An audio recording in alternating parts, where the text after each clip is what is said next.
ದಾಖಲೆಗಳನ್ನು ನಿರ್ಮಿಸಬಹುದು ಎಂಬುದಕ್ಕೆ ಹಲವಾರು ರೀತಿಗಳಲ್ಲಿ ಉಪಾದೇಯವಾದ ದಾಖಲೆಯನ್ನು ನಿರ್ಮಿಸಿದವರು. ಇಲ್ಲೇ ಬಳಿಯ ವಿಟ್ಲದ ಕುಕ್ಕಮನೆ ಕಿನಿಲದ ಗೋವಿಂದ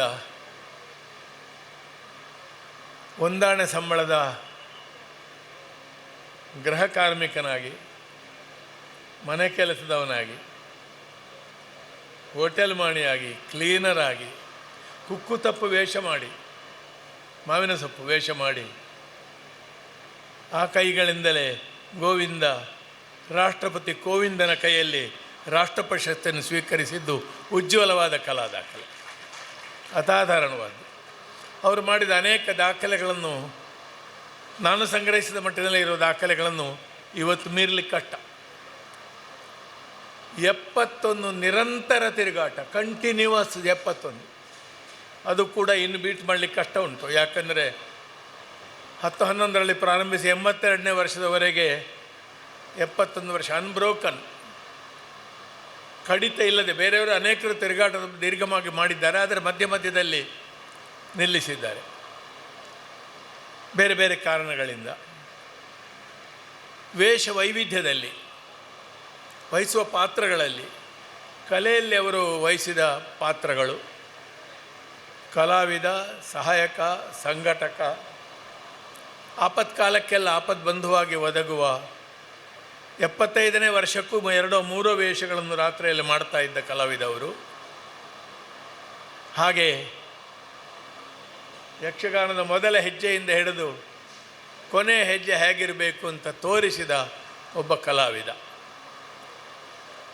ತನಗೆ ಅರ್ಧ ಶತಮಾನ ಕಾಲ ಆಶ್ರಯ ಕೊಟ್ಟಂತಹ ಮೇಳದ ಯಜಮಾನರು ಪೂಜ್ಯ ಕಾವಂದರಿಗೆ ತಾನೇ ಸನ್ಮಾನ ಮಾಡಿ ಗೋವಿಂದ ಭಾವಾರ್ಪಣಂ ಅದರ ನೇತೃತ್ವ ವಹಿಸಿದ ಕುರಿವಿಠಲ ಶಾಸ್ತ್ರಿ ಪ್ರತಿಷ್ಠಾನದ ಅಶೋಕ ಭಟ್ರು ಇಲ್ಲೇ ಇದ್ದಾರೆ.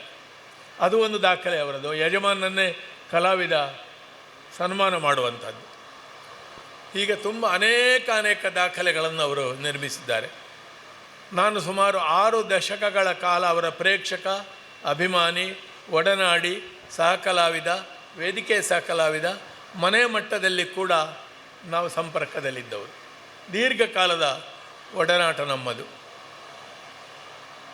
ಗೋವಿಂದ ಭಟ್ರ ಹೆಸರಿನಲ್ಲಿ ಇದೇ ಸ್ಪರ್ಶ ಕಲಾ ಮಂದಿರದಿಂದ ಒಂದು ಅರ್ಧ ಕಿಲೋಮೀಟರ್ ದೂರದಲ್ಲೇ ಇಲ್ಲಿರುವ ಸಾಹಿತ್ಯ ಪರಿಷತ್ ಭವನದಲ್ಲಿ ಅವರ ಒಂದು ಭಾವಚಿತ್ರವನ್ನು ಇಟ್ಟು ಒಂದು ಸಂಸ್ಮರಣೆಯನ್ನು ಮಾಡಿದ್ದು ಸಾಹಿತ್ಯ ಪರಿಷತ್ ಮಾಡಿದ ದೊಡ್ಡ ಕೆಲಸ. ಅದಕ್ಕಾಗಿ ಮುಖ್ಯವಾಗಿ ಅದನ್ನು ಉಲ್ಲೇಖಿಸ್ತಾ ಇದ್ದೇನೆ. ಗೋವಿಂದ ಭಟ್ರನ್ನು ಸಾಮಾನ್ಯವಾಗಿ ದಶಾವತಾರಿ ಅಂತ ಹೇಳ್ತೇವೆ. ದಶಾವತಾರಿ ಅನ್ನೋದಕ್ಕೆ 2 ಅರ್ಥ. ಒಂದು, ಆಟದ ಕಸಬು ಮಾಡುವ ವೃತ್ತಿ ಕಲಾವಿದ ಎಂಬ ಅರ್ಥ. ಇನ್ನೊಂದು, ಯಕ್ಷಗಾನದ ಸರ್ವಾಂಗಗಳ ಬಗ್ಗೆ ತಾತ್ವಿಕವಾದ, ಟೆಕ್ನಿಕಲ್ ಆದ, ಶಾಸ್ತ್ರೀಯವಾದ ಮಾಹಿತಿ ಮತ್ತು ಪ್ರಯೋಗ ಸಾಮರ್ಥ್ಯ ಈ 2 ಇರುವವ ಅಂತ. ಅದು ಒದಗಿದ್ದು ಕೆಲವು ಮಂದಿಗೆ.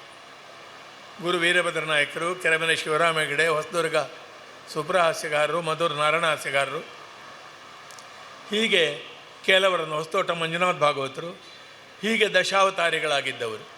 ಆ ನಿಜವಾದ ಪೂರ್ಣಾರ್ಥದಲ್ಲಿ ಕೂಡ ಗೋವಿಂದಣ್ಣನವರು ಪೂರ್ಣ ದಶಾವತಾರಿಯಾಗಿದ್ದಾರೆ. ಅವರನ್ನು ನಾವು ಒಂದು ಯಕ್ಷಗಾನದ ನಟ ಅಂತ ಹಾಗೆ ಗುರುತಿಸುವುದಕ್ಕಿಂತ ಭಾರತೀಯ ರಂಗಭೂಮಿಯ, ವಿಶ್ವರಂಗಭೂಮಿಯ ಟ್ರೆಡಿಷನಲ್ ಆರ್ಟ್ ಥಿಯೇಟರ್, ಸಾಂಪ್ರದಾಯಿಕ ರಂಗಭೂಮಿಯ ಅಗ್ರಮಾನ್ಯ ಕಲಾವಿದರಲ್ಲಿ ಅವರೊಬ್ಬರು. ಅವರ ಅಚೀವ್ಮೆಂಟ್, ಅವರ ಸಾಧನೆಗೆ ಶಿಖರಪ್ರಾಯವಾಗಿ ಸ್ವಲ್ಪ ತಡವಾಗಿ ಆದರೂ ಕರ್ನಾಟಕ ಸರ್ಕಾರ ಮಂಗಳೂರು ವಿಶ್ವವಿದ್ಯಾಲಯ ಮರಣೋತ್ತರವಾಗಿ ಅವರಿಗೆ ಡಾಕ್ಟರೇಟ್ ಒದಗಿಸಿತು. ಅದು ಕೂಡ ಒಂದು ದಾಖಲೆ. ಎಲ್ಲ ದಾಖಲೆಯ ಗೋವಿಂದ ಭಟ್ರಲ್ಲಿ. ನನ್ನ ವೈಯಕ್ತಿಕವಾಗಿ ತುಂಬ ಒಡನಾಡಿ, ವ್ಯಕ್ತಿಗತವಾಗಿ ತುಂಬ ಉಪಾದೇಯವಾದ ಅನೇಕ ಗುಣಗಳು ಅವರಲ್ಲಿತ್ತು. ಮುಖ್ಯವಾಗಿ ಅಸಾಮಾನ್ಯವಾದ ಆರೋಗ್ಯ. 4 ಶಬ್ದವೇ ಅವರಲ್ಲಿರಲಿಲ್ಲ. ಒಂದು ಉದಾಸೀನ, ಒಂದು ಬೇಸರ, ಒಂದು ಆಯಾಸ, ಮತ್ತು ಒಂದು ಹಲುಬಿಕೊಳ್ಳುವುದು, ಹಾಗಾಯಿತು ಹೀಗಾಯಿತು. ಈ 4 ಶಬ್ದವೇ ಅವರ ಹತ್ತಿರ ಸುಳಿಲೇ ಇಲ್ಲ. ಅವರು ತಡವಾಗಿ ಬಂದದ್ದಾಗಲಿ ಇಲ್ಲವೇ ಇಲ್ಲ. ತಂಡಕ್ಕೆ ಯಾವಾಗಲೂ ಸಮಸ್ಯೆ ನಿರ್ಮಾಣ ಮಾಡಿದವರಲ್ಲ. ಸಾಮಾನ್ಯವಾಗಿ ಬಯಲಾಟದಲ್ಲಿ ಅದು ಸ್ವಂತ ಮಾತಾಡುವ ರಂಗಸ್ಥಳದಲ್ಲಿ ಸ್ಪರ್ಧೆಗಳು ವಿರೋಧಗಳು ಬಂದೇ ಬರ್ತವೆ, ಅವರಿಗೂ ಬಂದಿರಬಹುದು. ಆದರೆ ಗೋವಿಂದ ಭಟ್ರ ಒಟ್ಟಿಗಿದ್ದ ಅನೇಕ ಕಲಾವಿದರು ಕಂಡುಕೊಂಡ ಒಂದು ವಿಷಯ ಅಂದರೆ ಅವರ ಜಗಳಕ್ಕೆ ಕೂಡ ವ್ಯಕ್ತಿ ಅಲ್ಲ, ಸ್ನೇಹಕ್ಕೆ ಮಾತ್ರ ವ್ಯಕ್ತಿಯಾಗಿ ಯಾವಾಗಲೂ ಒದಗಿದವರು. ಅಸಾಮಾನ್ಯವಾದ ಸ್ನೇಹದ ರೀತಿ ಅವರದ್ದು. ತುಂಬ ಹಾಹೋಹೋ ಪ್ರದರ್ಶನ ಮಾಡುವರಲ್ಲ. ಯಾವ ಉಡುಪು ತೊಟ್ಟರೂ ಚಂದವೇ, ಹೇಗಿದ್ದರೂ ಚಂದವೇ, ಸರಳ ಸುಂದರ ಎನ್ನುವುದಕ್ಕೆ ಜೀವಂತ ಉದಾಹರಣೆ ಆಗಿದ್ದವರು. ಅವರು ವರನಟನೂ ಹೌದು, ನಟವರನೂ ಹೌದು. ಅವರ ಕಲೆಯನ್ನು ವರೆಸಿಕೊಂಡು ಅದರಲ್ಲಿ ಪರಿಷ್ಕಾರ ಮಾಡಿದವರು, ನಟವರನಾಗಿ ಮೆರೆದವರು ಕೂಡ. ಕುರಿಯದ ಕಲಾ ವಿಶ್ವವಿದ್ಯಾಲಯ ಪೂಜ್ಯ ವಿಠ್ಠಲ ಶಾಸ್ತ್ರಿಗಳದ್ದು, ಅಲ್ಲಿ ಅವರು ಸಿದ್ಧರಾದವರು. ಅವರೊಟ್ಟಿಗೆ ಇದ್ದವರು ರಾಮಚಂದ್ರಾಯರು, ಅವರು ಅವರಿಗೆ ಗುರುಗಳೇ, ಅವರು ಸೀನಿಯರ್ ವಿದ್ಯಾರ್ಥಿಯಲ್ಲಿ. ಅಲ್ಲಿಂದ ತೊಡಗಿ ಅವರ ಕಲಾಯಾನ ಆರಂಭವಾಯಿತು. ವಿಠ್ಠಲ ಶಾಸ್ತ್ರಿಗಳು ಏನು ಆರಂಭ ಮಾಡಿದರೋ ಕಲೆಯಲ್ಲಿ ನಾಟ್ಯಶಾಸ್ತ್ರದ ಅಂಶವನ್ನು ತಂದು ಪೂರ್ಣಗೊಳಿಸುವ ರೀತಿ, ಆ ನಾಟ್ಯಶಾಸ್ತ್ರದ ಮತ್ತು ಭರತನಾಟ್ಯಂ ಅದರಿಂದ ಪಡೆದುಕೊಂಡ ಪರಿಷ್ಕಾರದ ಕಾಪಿ ಅಲ್ಲ, ಅಳವಡಿಕೆ, ಅದನ್ನು ಜೀರ್ಣಗೊಳಿಸಿಕೊಂಡು ಅವರು ತಂದವರು ರಂಗಸ್ಥಳಕ್ಕೆ. ಅದನ್ನು ಪೂರ್ಣಗೊಳಿಸಿದವರು ಗೋವಿಂದ ಭಟ್ರು ಅಂತ ಹೇಳ್ಬೋದು. ಶಾಸ್ತ್ರಿಗಳು ಯಾವ ಕೆಲಸವನ್ನು ಆರಂಭಿಸಿದ್ರೋ ಅದನ್ನು ಪೂರ್ಣತೆಗೆ ಮುಟ್ಟಿಸಿದವರು ನಮ್ಮ ಗೋವಿಂದಣ್ಣ. ಯಾವುದೇ ವಿಭಾಗದಲ್ಲಿ ಕೊರತೆ ಇಲ್ಲದಂಥ ಒಂದು ವೇಷ, ಹದವಾದ ಎತ್ತರ, ಅದು ಯಾವ ವೇಷಕ್ಕೂ ಆಗ್ತದೆ. ಮೀಡಿಯಂ ಹೈಟು, ಸುರೇಖ ಸುಂದರ ಮುಖ, ಹೊಳೆಯುವ ಕಣ್ಣುಗಳು. ಆ ಕಣ್ಣುಗಳನ್ನು ಅವರು ಬಳಸುವ ರೀತಿ ರಂಗಸ್ಥಳದಲ್ಲಿ ನೋಡಿದವರಿಗೆ ಗೊತ್ತು. ದುರ್ಯೋಧನ ಪಲಾಯನದಲ್ಲಿ ಅವರು ಉಪಯೋಗಿಸುವ ಕಣ್ಣುಗಳಿಗೂ ಶೂರ್ಪನಖಿಯಾಗಿ ಅವರು ಮಾಡುವ ಕಣ್ಣಿನ ಅಭಿನಯಕ್ಕೂ ಇದ್ದಂಥ ಅಪಾರವಾದ ವ್ಯತ್ಯಾಸ. ಒಂದು ಸಮನ್ವಯ ಕಲಾವಿದ. ರಾತ್ರಿ ಅವರನ್ನು ಎಬ್ಬಿಸಿ ತಾಳಮದ್ದಲೆಯಲ್ಲಿ ಅವರನ್ನು ಅರ್ಥ ಹೇಳಿಸ್ಬೋದು, ಎಬ್ಬಿಸೋ ಕೂಡಲೇ ವೇಷ ಮಾಡ್ಬೋದು. ಜನ ಇಲ್ಲದ್ರೆ ಕೂಡಲೇ ಅವರು ಕೂತ್ಕೊಳ್ತಾರೆ. ಅವರು ಮಾವಿನ ಸೊಪ್ಪು ವೇಷ ಮಾಡಿದ್ದಾರೆ, ಬಾಲಗೋಪಾಲ ಮಾಡಿದ್ದಾರೆ, ಅದು ದಾಖಲೀಕರಣ ಆಗಿದೆ. ವಿಸ್ತಾರವಾದ ವೇಷ, ಹಾಸ್ಯದಲ್ಲೇ ತಿರುಗಾಟ ಮಾಡಿದ್ದಾರೆ. ಧರ್ಮಸ್ಥಳ ಮೇಳದ ಹಾಸ್ಯಗಾರರಿಗೆ ಅನಾರೋಗ್ಯ ಬಂದಾಗ ಹೆಚ್ಚು ಕಡಿಮೆ ಅರ್ಧಾಂಶಕ್ಕಿಂತ ಹೆಚ್ಚು ತಿರುಗಾಟಕ್ಕೆ ಅವರೇ ಹಾಸ್ಯಗಾರರಾಗಿದ್ದರು. ಇರಾ ಮೇಳದಲ್ಲಿ 27ನೇ ವರ್ಷಕ್ಕೆ ವಸ್ತ್ರಾಪಹಾರದ ಕೌರವನಾಗಿ ನಾನು ಅವರನ್ನು ನೋಡಿ ಕಾರ್ಕಳದಲ್ಲಿ ನಿಬ್ಬೆರಗಾಗಿದ್ದೆ. ಒಬ್ಬ ನಟನನ್ನಾಗಿ ಅವರನ್ನು ಸ್ಥಾಪಿಸಿದ ವೇಷ ಅಕ್ಷಯಾಂಬರದ ಕೌರವ. ಅದೇ ಸ್ವಲ್ಪ ದಿವಸದಲ್ಲಿ ನೋಡ್ತೇನೆ ಕೃಷ್ಣಲೀಲೆಯ ಶಕಟಧೇನುಕರು ಕೂಡ ಮಾಡಿದ್ದಾರೆ. ಅವರು ಯಶೋಧೆ ಮಾಡಿದ್ದಾರೆ, ಅಕ್ರೂರ ಮಾಡಿದ್ದಾರೆ, ಕಂಸ ಮಾಡಿದ್ದಾರೆ. ಮಾಡದ ವೇಷವೆಲ್ಲ ಕಂಪ್ಲೀಟ್ ಟ್ಯೂನಿಂಗ್, ಸ್ವಿಚ್ ಆಫ್ ಮಾಡಿದ ಹಾಗೆ ತನ್ನ ಪ್ರತಿಭೆಯನ್ನು ಯಾವುದೇ ವೇಷದ ಮಟ್ಟಕ್ಕೆ ಕೂಡಲೇ ಪರಿವರ್ತಿಸಬಲ್ಲ. ಸುಮ್ಮನೆ ಒಂದು ಬೇರೆ ವೇಷ ಮಾಡಿದ್ದಾರೆ ಅಂತಲ್ಲ, ಆ ವೇಷಕ್ಕೆ ನ್ಯಾಯ ಒದಗಿಸುವ ರೀತಿಯಲ್ಲಿ ಮಾಡಿದ್ದಾರೆ. ಈ ರೇಂಜಿನ, ಇಷ್ಟು ದೊಡ್ಡ ರೇಂಜಿನ ವೇಷಗಳನ್ನು ಮಾಡಿದವರು ಕೂಡ ಇಲ್ಲ. ಮೇಕಪ್ ಕೂಡ ಚಂದ, ಕಟ್ಟಿದ ಒಂದು ಚುಂಗು ಕಾಣಲಿಕ್ಕಿಲ್ಲ. ಅವರ ಸಹ ಕಲಾವಿದರು, ರಂಗಸ್ಥಳದ ಸ್ಪರ್ಧಿ ಕೂಡ, ಒಡನಾಡಿ ಕೂಡ, ಅಕಾಡೆಮಿ ಅಧ್ಯಕ್ಷರಾಗಿದ್ದವರು ಈಗ ದಿವಂಗತರು ಕುಂಬಳೆ ಸುಂದರರಾಯರು ಒಂದು ಮಾತು ಬರೆದಿದ್ದಾರೆ, ತೆಂಕುತಿಟ್ಟಿನ ಕಿರೀಟ ವೇಷದ ಪರಿಪೂರ್ಣ ರೂಪ ಗೋವಿಂದ ಭಟ್ಟ. ಅಳಕೆ ರಾಮರಿಗಳಿದೆ ಅಲ್ಲಿ ಕೇಳಿದಂತೆ, ಇನ್ನು ನಿಮ್ಮನ್ನು ಬಿಟ್ಟರೆ ಅಲ್ಲ ಇದ್ದಾರೆ ತುಂಬ ಜನರು, ಆದರೆ ಗೋವಿಂದ ಭಟ್ರನ್ನು ತನ್ನ ಉತ್ತರಾಧಿಕಾರಿ ಅಂತ ಹೇಳಲಿಕ್ಕೆ ನಾನು ಹೆಮ್ಮೆ ಪಡ್ತೇನೆ ಅಂತ. ಗೋವಿಂದ ಭಟ್ರ ಅಳಕೆ ರಾಮರಿಗಳು ಪ್ರಾರಂಭಿಸ್ತಾನೆ ಗೋವಿಂದ ಭಟ್ರು ಮುಂದುವರಿಸಿದರು. ರಾಮಚಂದ್ರರು ಅವರಿಗೆ ಒಟ್ಟಿಗೆ ತುಂಬ ವೇಷ ಮಾಡಿದ್ದಾರೆ. ತಾಯಿ, ಹೆಂಡತಿ, ತಂಗಿ 3 ಮಾಡಿದ್ದಾರೆ ರಾಮಚಂದ್ರ. ಇತ್ತೀಚೆಗೆ ನೋಡಿದ್ದಾನೆ ಸುಭದ್ರೆ, ಅರ್ಜುನ, ಗೋವಿಂದ ವೈಭವ, ಉಜಿರೆಯ ಕುರೆ ವಿಠ್ಠಲ ಶಾಸ್ತ್ರಿ ಇದರಲ್ಲಿ 10 ಆಟಗಳಾಗಿತ್ತು. ಆ ಸಮಯದಲ್ಲಿ ನಾನು ಹೋಗಿದ್ದೆ. ನಾನು ಅವರೊಟ್ಟಿಗೆ ಅರ್ಥವು ಹೇಳಿದ್ದೇನೆ. ತಾಳಮದ್ದಲೆಯಲ್ಲಿ ಕೂಡ ಎದುರಾಳಿ ನಿಬ್ಬೆರಗಾಗುವ ಪ್ರಶ್ನೆಗಳನ್ನು ಅವರು ಕೇಳಬಲ್ಲರು. ಮುಂದಿನ ಹಂತದಲ್ಲಿ ಅವರಿಗೆ ರಾಮದಾಸ್ ಸ್ವಾಮಿಗಳು, ಶೇಣಿಯವರು ಪೂಜ್ಯರಾದ ದೊಡ್ಡ ಸಾಮುಖರ ಒಡನಾಟ ಒದಗಿದ್ದು ಕೂಡ ಯೋಗ, ಅನೇಕ ಯೋಗಗಳು ಅವರಿಗೆ ಒದಗಿ ಬಂತು.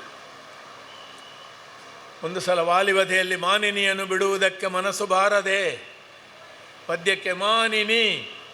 ಮಾನಿನಿ ಅಂದರೆ ಏನು ಅಂತ ಗೊತ್ತುಂಟೇನ ನಿನಗೆ? ಗೊತ್ತುಂಟು ಅಂದರೆ ಇವರು ಏನು ಗೊತ್ತುಂಟು? 1 ಮಧ್ಯಮ 2 ನಿಷಾದ. ಮಾನಿನಿ, ಮಾನಿನಿ ಸಂಗೀತ ಶಾಸ್ತ್ರ. ಶೇಣಿಯವರೇ ಬೆರೆಗಾದರು. ಎದುರಾಳಿಯನ್ನು ಒಂದೇ ಸಲ ಬ್ಯಾಕ್ ಫುಟ್ಟಿಗೆ ಹಾಕುವ ಪ್ರಶ್ನೆ ಇತ್ತು ಅವರಲ್ಲಿ. ಸಂವಾದ ತುಂಬ ಒದಗಿ ಬರ್ತಿದ್ದರು. ಹೇಗೆ ಬದುಕಿನಲ್ಲಿದ್ದರು ಹಾಗೆ ರಂಗಸ್ಥಳದಲ್ಲಿದ್ದರು. ಆದರೆ ರಂಗದಲ್ಲಿ ಅವರು ಶೇಣಿಯವರ ಶಿಷ್ಯನಾದರು, ವಿಠಲಶಾಸ್ತ್ರಿಗಳ ಶಿಷ್ಯನಾದರು, ಸಾಮಗ್ರ ಶಿಷ್ಯನಾದರು. ಪ್ರೆಸೆಂಟೇಷನ್, ಲ್ಯಾಂಗ್ವೇಜ್ ಪ್ಯಾಟರ್ನ್ ಅವರದ್ದು ಬೇರೆ. ಅವರು ಮಾತಾಡುವ ರೀತಿಯಲ್ಲಿ ಗೊತ್ತಾಗಲಿಕ್ಕಿಲ್ಲ ನಿಮಗೆ. ಮಿತ್ರರಾದ ಪಂಜಭಾಸ್ಕರ ರಾಯರೇ ನನಗೊಮ್ಮೆ ನೆನಪಿಸಿದರು, ಮರೀಚಿ ಬಾಲಾಧರನಾದ ಕಾಶ್ಯಪೇಯನ ದರ್ಶನವನ್ನು ಮಾಡಿ ಹೊಸ ದರ್ಶನವನ್ನು ಪಡೆದೆ. ತಾಮ್ರಾಕ್ಷ ಮಾಡಿ ತ್ರಿಪುರ ಮಥನದಲ್ಲಿ 1-2 ವಾಕ್ಯದಲ್ಲಿ ಅವರು ಇತಿಹಾಸವನ್ನು ತೋರಿಸ್ತಿದ್ರು. ತಮ್ಮ ಏನು ನೋಡ್ತಿ, ವೈದಿಕರಾದ ಬ್ರಾಹ್ಮಣರೆಲ್ಲ ಸರಸ್ವತಿ ನದಿ ತೀರದಲ್ಲಿ ಆಶ್ರಯವನ್ನು ಪಡಿತಾ ಇದ್ದಾರೆ, ಅಲ್ಲಿಗೆ ಹೋಗಿ ಹೊಡಿ ಅವರನ್ನು, ಅಲ್ಲಿಂದ ಓಡಿಸು. ಇಡೀ ನಮ್ಮ ಪೌರಾಣಿಕ ಇತಿಹಾಸ 2 ವಾಕ್ಯದಲ್ಲಿ ಬರ್ತಿತ್ತು. ಹೇಳಿದ್ದನ್ನೇ ಹೇಳಬಾರ್ದು, ಹೇಳಿದ ಶಬ್ದವನ್ನೇ ಹೇಳಬಾರ್ದು ಅನ್ನುವ ವ್ರತದಾಗಿತ್ತು ಅವರಲ್ಲಿ. Very brief. 1-1.5 ಗಂಟೆಯಲ್ಲಿ ಒಂದು ಉತ್ತರ ಗೃಹಣ, ನಾನು ಉತ್ತರನಾಗಿ ಅವರು ಬೃಹನ್ನಳೆಯಾಗಿ ಪೂರ್ತಿಗೊಳಿಸಿದ್ದು. 1 ಗಂಟೆಯಲ್ಲಿ ನಾವು ಮುಗಿಸಿದ ಕರ್ಣಪರ್ವ ದೀರ್ಘವಾದ ತಾಳಮದ್ದಳೆಗಳಿಗಿಂತ ಹೆಚ್ಚು ಸಂತೋಷವನ್ನು ನನಗೆ ಕೊಟ್ಟಿದೆ. ಹೇಗೆ ಬೇಕೋ ಹಾಗೆ ಇಡೀ ಪದ್ಯದ ಅರ್ಥ 1 ವಾಕ್ಯದಲ್ಲಿ ಹೇಳಬಲ್ಲರು, 10 ವಾಕ್ಯದಲ್ಲಿ ಹೇಳಬಲ್ಲರು, 10 ನಿಮಿಷ ವಿಸ್ತರಿಸಬಲ್ಲರು. ಇಲಾಸ್ಟಿಸಿಟಿ, ತುಂಬ ಸಣ್ಣದು ದೊಡ್ಡದು ಮಾಡುವ ಯೋಗ್ಯತೆ ಇತ್ತು ಅವರಿಗೆ. ನಾನು 70ನೇ ದಶಕದಲ್ಲಿ ಮಂಗಳೂರಿನಲ್ಲಿ ವೃತ್ತಿ ಜೀವನವರಾರಂಭಿಸಿದಾಗ ಬಂದಿದ್ದರು ಅವರು. ನಾನು ನೆಲದಲ್ಲಿ ಕೂತು ಪ್ಲೇಟ್ ಇಟ್ಕೊಂಡು ಬರಿತಾ ಇದ್ದೆ, ಚಾಪೆ, ಒಂದು ಸಾಬೂನು ಪೆಟ್ಟಿಗೆ. ಎಲ್ಲ ಪ್ರಾರಂಭದ ನಮ್ಮ ವೃತ್ತಿ ಜೀವನದವರು ನಮ್ಮೊಟ್ಟಿಗಿದ್ದರೆ ಅವರು ಹಾಗೆ ಸಾಬೂನು ಪೆಟ್ಟಿಗೆಯಲ್ಲೇ ಕೂತು ಬರೆಯುವುದು, ಮತ್ತೆ ನಮ್ಮ ಮನೆಗೆ ಮೇಜು ಕುರ್ಚಿ ಬರುವುದು. ಅವರಿಗೇನು ಖಂಡಿತ ಏನೋ 8 ದಿವಸದಲ್ಲಿ ಮನುಷ್ಯ ಒಂದು ಕುರ್ಚಿ ಹೊತ್ತುಕೊಂಡು ನನ್ನ ಮನೆಗೆ ಬಂದಿದ್ದಾರೆ. ಕುರ್ಚಿ, ಹಳೆ ಕುರ್ಚಿ. ಈಗಲೂ ಆ ಕುರ್ಚಿ ಹಾಳಾದ ಮೇಲೆ ಅದರ ಕೋಲು ನಾನು ಇಟ್ಟುಕೊಂಡಿದ್ದೇನೆ. ನಮ್ಮೊಳಗೆ ವಿನಿಮಯ ತುಂಬ ಇತ್ತು ಖುಷಿಯಲ್ಲಿ. ಅವರ ಫೋಟೋದಲ್ಲಿ ನೀವು ನೋಡ್ಬೋದು. ಅವರಲ್ಲಿ ಆಮೇಲೆ ಎಂತೆಂಥ ಉಡುಪುಗಳಿದ್ದಿರ್ಬೋದು. ಆದರೆ ಸನ್ಮಾನಗಳಿಗೆ ಎಲ್ಲ ಹೋಗುವಾಗ ನಾನು ಕೊಟ್ಟ ಒಂದು ವಾಸ್ಕೋಟ್ ಹಾಕ್ತಿದ್ರು, ಅದು ಜೋಶಿ ಕೊಟ್ಟದ್ದು. ಅವರ ಸೂರ್ಯಕುಮಾರ್ ಮನೆಯಲ್ಲಿ, ಕಟ್ಟೆಹಕ್ಲು ಮನೆಯಲ್ಲಿ, ಇಲ್ಲಿ ಬೀಸ್ ರೋಡ್ನಲ್ಲಿ, ಮಂಗಳೂರಿನಲ್ಲಿ ಮನೆಯ ಮಟ್ಟದಲ್ಲಿ ನಮಗೆ ಸಂಪರ್ಕ ಇತ್ತು. ಶ್ರೀಮತಿ ಸಾವಿತ್ರಿ ಮತ್ತು ಅವರ ಮಕ್ಕಳು ಜೀವನದಲ್ಲಿ ಅನೇಕ ಏರುಬೀಳುಗಳನ್ನು ಕಂಡವರು. ಉಟ್ಟ ಬಟ್ಟೆ ಮಾತ್ರ ಉಳಿಸಿ ಸನ್ಯಾಸಿ ಮೂಲೆಯಲ್ಲಿದ್ದ ಮನೆ ಸುಟ್ಟೋಯ್ತು. ಕೂಗಲಿಲ್ಲ, ಬಳಲಿಲ್ಲ, ಮುಂದರಿದರು. ಹಲಬುವುದು, ಕಷ್ಟಪಟ್ಟದ್ದನ್ನು ಎಲ್ಲರಲ್ಲಿ ಹೇಳಿಕೊಳ್ಳುವುದೆಲ್ಲ ಇಲ್ಲವೇ ಇಲ್ಲ, ತಾನಾಗಿ ಒದಗಿ ಬಂದ ಸಹಾಯವನ್ನು ಸ್ವೀಕರಿಸಿದ್ದಾರೆ ಹೊರತು. ಶ್ರೀ ಗಣಪತಿ ದೇವಸ್ಥಾನ ಭಾಸೋ ದೇವಕುಲೇರಿವ ಅಂತ ಭಾಸ ನಾಟಕಗಳನ್ನು ಬರೆದಾಗ ಅವನ 14 ನಾಟಕಗಳು ದೇವಸ್ಥಾನಗಳಿಗೆ ಸಮಾನ ಅಂತ ಯಾರೋ ಹೇಳಿದರು. ಹಾಗೆ ಗೋವಿಂದ ಭಟ್ರು ರಂಗಸ್ಥಳದಲ್ಲಿ ದೇವಸ್ಥಾನ ನಿರ್ಮಾಣ ಮಾಡಿದ್ದಾರೆ, ಗಣೇಶ ದೇವಸ್ಥಾನವನ್ನು ನಿರ್ಮಾಣ ಮಾಡಿದ್ದಾರೆ. ತುಂಬ ಖುಷಿಯಿಂದ ಬದುಕಿದವರು, ಯಾವಾಗಲೂ ಬೀಗಲಿಲ್ಲ, ಬಾಗಿಕೊಂಡೇ ಇದ್ದರು. ಅನೇಕ ವಿಷಯಗಳಲ್ಲಿ ಗೋವಿಂದ ಭಟ್ರನ್ನು ಉಪಾಧ್ಯಾಯರಾಗಿ ನಾವು ಬಳಸ್ಬೋದು. ಅವರ ದೇವೇಂದ್ರ ಉಲ್ಲೇಖಿಸಬೇಕಾದ ಪಾತ್ರ. ಜಲಂಧರ ಕಾಳಗದ ಮದ್ಯಪಾಯಿ ದೇವೇಂದ್ರ ಅವರಿಗೆ ಅಂಟಿಕೊಂಡಿತ್ತದು, ಕೊನೆವರೆಗೆ ಅದನ್ನು ಮಾಡ್ತಿದ್ರು ಅವರು. ವಿಶೇಷ ಏನಂದರೆ ಮದ್ಯವನ್ನು ಹತ್ತಿರದಿಂದ ನೋಡಿದವರಲ್ಲ ಗೋವಿಂದ ಭಟ್ರು. ಅದರ ಮದ್ಯಪಾಯಿಯ ವೇಷ ಅವರಷ್ಟು ಒಳ್ಳೆಯದು ಮಾಡುವವರಿಲ್ಲ. ಅದಕ್ಕೆ ಕಾರಣ ಏನು ಅಂತ ಕೇಳಿದಾಗ, ಕುಡಿದವಂಗೆ ಹಾಗೆ ಮಾಡಲಾಗುತ್ತಿಲ್ಲ, ಕುಡಿಕರನ್ನು ನೋಡಿದವಂಗೆ ಮಾಡಲಪ್ಪದು ಅಂತ ಹೇಳಿದರು. ಮದ್ಯಪಾಯಿಗಳನ್ನು ತುಂಬ ಅಬ್ಸರ್ವ್ ಮಾಡ್ತಿದ್ರು ಅವರು, ಅವರ ಒಟ್ಟಿಗೆಲ್ಲ ಇದ್ದರು. ಅವ್ರಿಗೆ ಎಷ್ಟು ಒಂದು ರೀತಿ ವಿಚಿತ್ರ ಅಂದರೆ, ಒಬ್ಬ ವ್ಯಕ್ತಿ ಸ್ವಲ್ಪ ಸೇವನೆ ಮಾಡುವ ಅಂತಿದ್ರೆ ಹೀಗೆ ಹೇಳಲಿಕ್ಕಿಲ್ಲ, ಅವರು ಹೀಗೆ ಹೇಳೋದು, ಅವ ಸ್ವಲ್ಪ ಹೀಗೆ ಅಂತ. ಅದು ಕೂಡ ಕೈ ದೂರ. ಅವರ ಕೈ ಭಾಷೆ, ಬಾಡಿ ಲ್ಯಾಂಗ್ವೇಜ್, ಮೈ ಭಾಷೆಯಲ್ಲೆಲ್ಲ ಅಸಾಧಾರಣವಾದ ಯೋಗ್ಯತೆ ಇತ್ತು.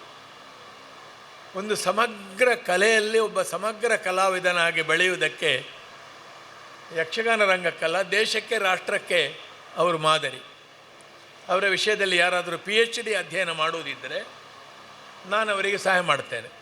ಒಂದು ಒಳ್ಳೆಯ ಸಿನಾಪ್ಸಿಸ್ ಮಾಡಿಕೊಂಡು ಬನ್ನಿ. ಗೈಡ್ ಯಾರನ್ನಾದರೂ ಇಟ್ಕೊಳ್ಳಿ, ನಾನು ಗೋಸ್ಟ್ ಗೈಡ್ ಮಾಡುವ, ಬೇಕಾದರೆ ಗೋಸ್ಟ್ ಗೈಡಿಂಗ್. ಹಿಂದಿನಿಂದ ನಾನು ಅವರಿಗೆ ಬೇಕಾದಷ್ಟು ಮಾಹಿತಿ ಇದೆ, ಪೋರ್ಟಲ್ ಬಂದಿದೆ, ಒಂದು ಪೋರ್ಟಲ್ ಆಗಬೇಕು ಅವರ ಮೇಲೆ. ಹೆಚ್ಚು ಕಡಿಮೆ ಶ್ರದ್ಧಾಂಜಲಿ ಮತ್ತು ಇತರ ಯೂಟ್ಯೂಬ್ನಲ್ಲಿ ಬಂದದ್ದನ್ನು ಒಟ್ಟು ಮಾಡಿದರೂ ಸಾಕು, ಇಲ್ಲೇ ಉಂಟಲ್ಲ. ಆ ಮಟ್ಟಿಗೆ ಮರಣೋತ್ತರವಾಗಿ ಕೂಡ ತುಂಬ ದೊಡ್ಡ ಗೌರವವನ್ನು ಪಡೆದರು. ನನ್ನ ಸಮಯ ಮುಗೀತಾ ಬಂದ ಹಾಗೆ ಕಾಣ್ತದೆ, ಬಂದಿದ್ದಾರೆ. ಅದು ಗೊತ್ತಾಗಿದೆ ನನಗೆ ಅವರು ಇಲ್ಲಿ ಮೇಲೆ ಬರುವಾಗಲೇ. ಒಂದು ಮಾತಿನಲ್ಲಿ ನಾನು ಹೇಳಬಲ್ಲೆ, ಕಲಾವಿದನ ಅಧ್ಯಯನ, ಅಭ್ಯಾಸ, ಕಾವ್ಯ. ಹಳೆಗನ್ನಡದಲ್ಲೇ ಒಂದು ಆತ್ಮಕಥೆ ಬರೆದಿದ್ದರು ಅವರು, 2 ಲೇಖನ. ಅದು ಉದಯವಾಣಿಯಲ್ಲಿ ಬಂದಿತ್ತು. ಒಮ್ಮೆ ಎದುರಾಳಿ ಇವರು ಶ್ಲೋಕ ಹೇಳಿದ್ದಕ್ಕೆ ನಿನ್ನ ಸಂಸ್ಕೃತ ಎಲ್ಲ ಬೇಡ ಹೇಳಿದರು. ಕೂಡಲೇ ಒಂದು 10-20 ವಾಕ್ಯ ಹಳೆಗನ್ನಡದಲ್ಲಿ ಮಾತಾಡಿದರು. ಎದುರಾಳಿಗೆ ನೆಗೆ ಬಂದೋಯ್ತು. ಅಧ್ಯಯನ, ಅಭ್ಯಾಸ, ಸತತ ಪರಿಶ್ರಮ, ಓದ್ತಾ ಇದ್ದವರು, ನಿತ್ಯ ಅನುಷ್ಠಾನ, ಜಪ, ತಪ, ಯೋಗ ಕೂಡ ಮಾಡ್ತಾಯಿದ್ರು. ಒಬ್ಬ ಕಲಾವಿದ ಹೇಗಿರಬೇಕು, ಹೇಗೆ ಬೆಳಿಬೇಕು, ಏನು ಸಾಧನೆ ಮಾಡಬೇಕು ಅನ್ನೋದಕ್ಕೆ ಗೋವಿಂದ ಭಟ್ಟ ಆದರ್ಶ. ರಂಗಸ್ಥಳದಿಂದ ಇತ್ತಲೆಲ್ಲ ಫೋಟೋಜೆನಿಕ್. ಒಂದು 30-40 ವರ್ಷ ಯಕ್ಷಗಾನದ ಹ್ಯಾಂಡ್ ಬಿಲ್ಲು, ಬ್ಯಾನರು, ಬಂಟಿಂಗು ಗೋವಿಂದ ಭಟ್ರ ಆಟದಲ್ಲಿ ಇರಲಿ ಇಲ್ಲದಿರಲಿ ತೆಂಕುತಿಟ್ಟಿನ ವೇಷ ಎಂಬುದಕ್ಕೆ ಗೋವಿಂದ ಭಟ್ರ ಚಿತ್ರವೇ ಹಾಕ್ತಿದ್ರು. ಬಡಗು ತಿಟ್ಟಿನಲ್ಲಿ ವೀರಭದ್ರ ನಾಯಕರು ಶಿವರಾಮ ಹೆಗಡೆ, ಶಂಭು ಹೆಗಡೆಯನ್ನು ಹೇಗೆ ಹಾಕ್ತಿದ್ರು, ಹಾಗೆ ತೆಂಕುತಿಟ್ಟಿನ ಎಲ್ಲ ಪ್ರಕಟಣೆಗಳಲ್ಲಿ ಗೋವಿಂದ ಭಟ್ರ ವೇಷ ಇರ್ತಿತ್ತು. ಈ ಸಂದರ್ಭದಲ್ಲಿ ಹೇಳಲೇಬೇಕಾದ ಒಂದು ವಿಷಯ, ಗೋವಿಂದ ಭಟ್ರ ಆಪತ್ತಿನಲ್ಲಿ ಒದಗಿ 3 ಸಲ ಅವರ ಚಿಕಿತ್ಸೆಗೆ ಬಲು ದೊಡ್ಡ ಕೊಡುಗೆಯನ್ನು ಕೊಟ್ಟವರು ಇದೇ ಕೀಲಾರು ಗೋಪಾಲಕೃಷ್ಣ ಪ್ರತಿಷ್ಠಾನದ ಕಲಾ ಪೋಷಕರಾದ, ನಮಗೆಲ್ಲ ಆತ್ಮೀಯರಾದ ಈ ಶ್ಯಾಮ್ ಭಟ್ರ ಕಲಾ ಪ್ರೇಮ, ಗೋವಿಂದಣ್ಣನ ಬಗ್ಗೆ ಅವರು ಮಾಡಿ ನಮ್ಮೆಲ್ಲರ ಪರವಾಗಿ ಎಂಬಂತೆ ಮಾಡಿದ್ದಕ್ಕಾಗಿ ನಾನು ಅವರನ್ನು ವಂದಿಸುವುದಲ್ಲದೆ ಬೇರೆ ಏನೂ ಮಾಡುವುದಿಲ್ಲ. ಗೋವಿಂದಣ್ಣ ಸದಾ ನಮ್ಮ ಮನಸ್ಸಿನಲ್ಲಿದ್ದಾರೆ.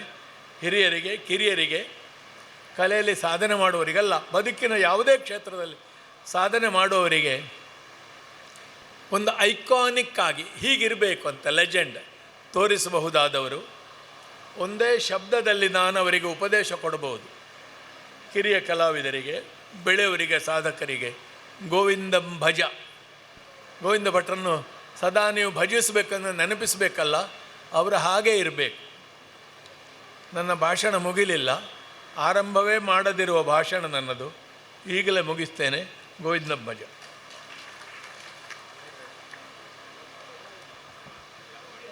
ಡಾಕ್ಟರ್ ಎಂ ಜೋಶಿಯವರು ಹೇಳಿದ ಅಕ್ಷಯಾಂಬರ ವಿಲಾಸದ ಆ ಪ್ರಸಂಗದಲ್ಲಿ ದ್ರೌಪದಿಯಾಗಿ ಮೆರೆದವರು ಕೊಳ್ಳಿಯೂರು ರಾಮಚಂದ್ರಾಯರೇ. ಕೊಳ್ಳಿಯೂರು ರಾಮಚಂದ್ರಾಯರ ದ್ರೌಪದಿ, ಗೋವಿಂದ ಭಟ್ರ ಕೌರವ, ಅರುವ ಕೊರಗಪ್ಪ ಶೆಟ್ಟಿಯವರ ದುಶ್ಯಾಸನ, ಶಕುನಿಯಾಗಿ ರಾಮದಾಸ್ ಸಾಮಗರು. ಆ ಯಕ್ಷಗಾನವನ್ನು ನೋಡಿದ ಅನೇಕ ಹಿರಿಯರು, ಜಿ ಕೆ ಭಟ್ರಂತರ ಹಿರಿಯರು ಈಗಲೂ ಕೂಡ ನಮ್ಮ ಕಣ್ಣ ಮುಂದೆ ಇದ್ದಾರೆ. ಗೋವಿಂದ ಭಟ್ರಿಗೆ ನೃತ್ಯ ಕಲಿಸಿದವರು 4 ಎನ್ನುವುದು ನಾವು ಅವರ ಬೇರೆ ಬೇರೆ ಲೇಖನಗಳಲ್ಲಿ ನಾವು ಗಮನಿಸ್ತೇವೆ. ಕುರಿಯ ವಿಠಲ್ ಶಾಸ್ತ್ರಿಗಳು, ಡಾಕ್ಟರ್ ಪರಮಶಿವನ್, ಮಾಧವ ಮೆನನ್, ರಾಜನ್ ಅಯ್ಯರ್. ಇದಲ್ಲದೆ ಮತ್ತು ಕೆಲವು ಗುರುಗಳು ಅವರಿಗೆ ಇದ್ದರು. ಕೆ ಗೋವಿಂದ ಭಟ್ರು, ಕನಿಲ ಗೋವಿಂದ ಭಟ್ರು, ಸೂರಿಕುಮೇರ್ನಲ್ಲಿ ಇದ್ದ ಕಾರಣ ಸೂರಿಕುಮೇರ್ ಗೋವಿಂದ ಭಟ್ರು. ಸ್ವಲ್ಪ ಸಮಯ ತೀರ್ಥಹಳ್ಳಿಯಲ್ಲಿ ಇದ್ದ ಕಾರಣ ತೀರ್ಥಹಳ್ಳಿಯ ಗೋವಿಂದ ಭಟ್ರು ಆಗಿದ್ದರು. ಅವರ ಬಗ್ಗೆ ಒಂದು 5 ನಿಮಿಷ ನಮಗೆ ನೆನಪಿಸ್ತಾರೆ. ಶ್ರೀ ಲಕ್ಷ್ಮೀ ನರಸಿಂಹ ದೇವಸ್ಥಾನ ಹಾದಿಗಲ್ಲು, ಇದರ ಧರ್ಮದರ್ಶಿ ಹಾದಿಗಲ್ಲು ಲಕ್ಷ್ಮೀನಾರಾಯಣ ರಾವ್.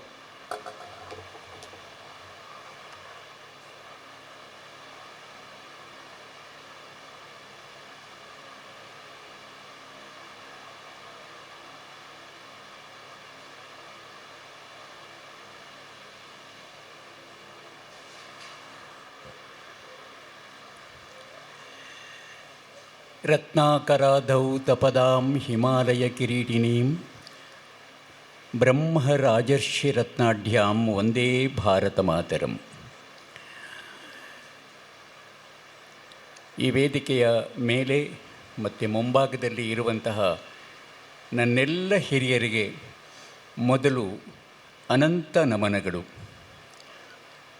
ನಮ್ಮ ಮನೆಯಲ್ಲಿ ಬಂದು ಇದ್ದು ಊಟ ಮಾಡಿ ಹರಟೆ ಹೊಡೆದು ನನ್ನ ತಪ್ಪುಗಳನ್ನು ತಿದ್ದಿ ನನಗೊಂದು ದಿಕ್ಕು ಕೊಟ್ಟಂತಹ ಕೊಳ್ಳಿಯೂರವರು ನಮ್ಮೊಡನೆ ಇದ್ದಾರೆ ಇಲ್ಲಿ. ಮೊದಲಿಗೆ ಗೋವಿಂದಾಯ ನಮೋ ನಮಃ.